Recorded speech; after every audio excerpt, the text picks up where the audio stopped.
तो इस सीरीज में मैंने आपको जितने भी वीडियोस प्रोवाइड किए हैं, मैंने एक चीज पे बहुत ज्यादा एम्फेसिस किया है, अब वो है importance of mock test.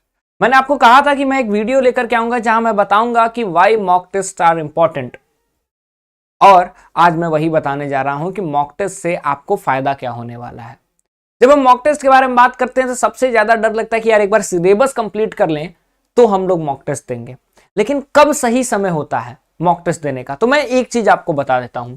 Mock test आपको तभी से देना चाहिए जैसे ही आप एक सिंगल चैप्टर कंप्लीट कर दिए। Forget about unit. अगर आपने डब्ल्यूपीटी में क्या किया है, डब्ल्यूपीटी में अगर आपने प्लेटो को कंप्लीट कर लिया है तो प्लेटो के कम से कम 50 से 100 क्वेश्चंस कर लो। कुछ क्वेश्चंस आज कर लो, 10 आज कर लो, 40 कल कर लो, उसके बाद नेक्स्ट डे 50 करो, फिर नेक्स्ट डे हर दिन 10-10 करते जाओ। इससे क्या फायदा होगा, let me tell you with an example. एक क्वेश्चन है इंटरनेशनल रिलेशन में कोल्ड वॉर एरा से। क्वेश्चन है कि when did the Swiss canal crisis took place, कि स्विस कैनल की क्राइसिस जो थी वो कब हुई। ठीक है, अब आप Swiss canal crisis, Swiss canal यहां से देखो मॉक टेस्ट से फायदा कैसे उठा सकते हो। जब आप एक आंसर देकर के दोबारा आएंगे रीचेक करने के लिए, ठीक है, आपने क्या किया, आपने दिया, ठीक है, आपने कहा 1956, आप चले गए आगे, फिर जब आप रीवैल्यूएशन के लिए आए तो आप किन किन चीजों पे ध्यान देंगे और किस तरह मॉक टेस्ट को आप बेनिफिशियल बना सकते हैं। Look at this, Swiss canal crisis, आपको पता करना होगा कि स्विस कैनल क्राइसिस कहां पे हुआ। ठीक है, इजिप्ट में हुआ। उस वक्त वहां के प्राइम मिनिस्टर कौन थे, ठीक है, तो अब्दुल नसीर थे। ठीक है, अब्दुल नसीर, ठीक है, गमाल अब्दुल नसीर थे। ठीक है, उसके बाद 1948 में कोल्ड वॉर एरा में क्या हुआ। 1948 में आपको पता होगा Berlin blockade,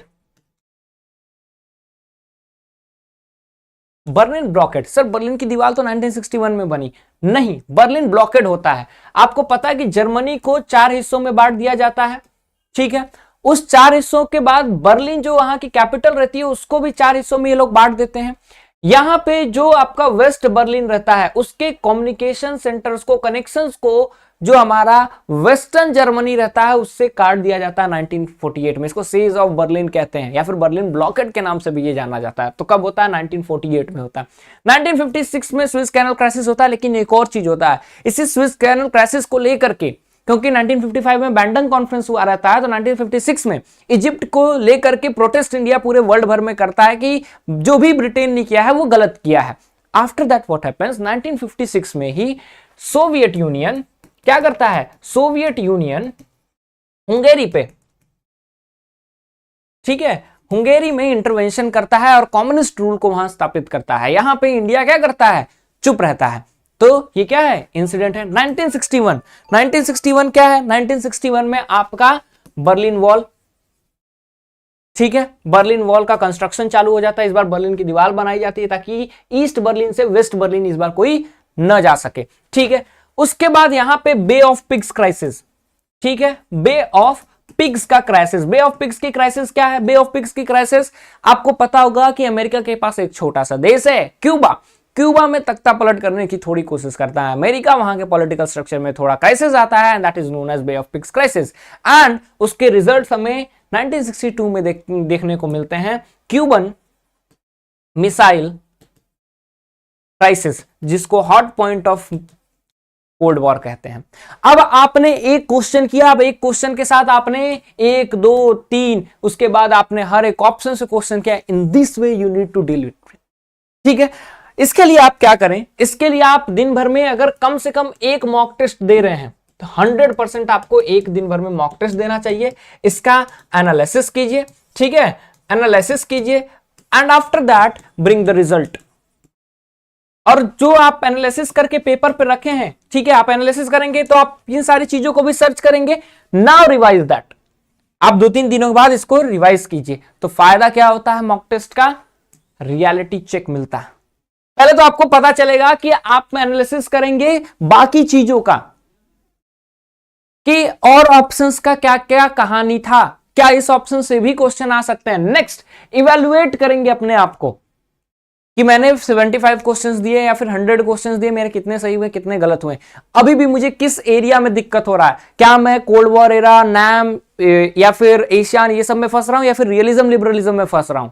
after that strategy पे आप जा सकते हैं कि क्या मुझे अपनी स्ट्रैटेजी बदलनी होगी। मैं WPT पे बहुत ध्यान दे दिया हूं, मैं इंडियन गवर्नमेंट एंड पॉलिटिक्स पे बहुत ध्यान दे दिया हूं, now I need to focus more on IR।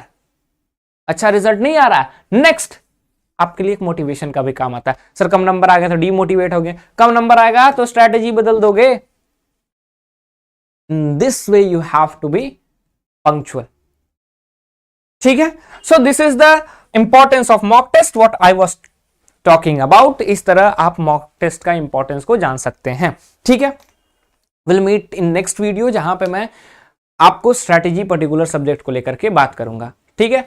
Till then subscribe this channel, press the notification icon so that I can inform you time to time about the important news and all, ठीक है। बाकी आपको next video किस पे चाहिए, कि आपको मुझे एक पर्टिकुलर सब्जेक्ट वाइज चाह रहे हैं कि मैं किसी सब्जेक्ट पे किसी टॉपिक पे वीडियो बनाऊं, do comment so that I can bring that for you, ठीक है। बाकी मिलता है अगले वीडियो में, till then thank you so much, जय हिंद।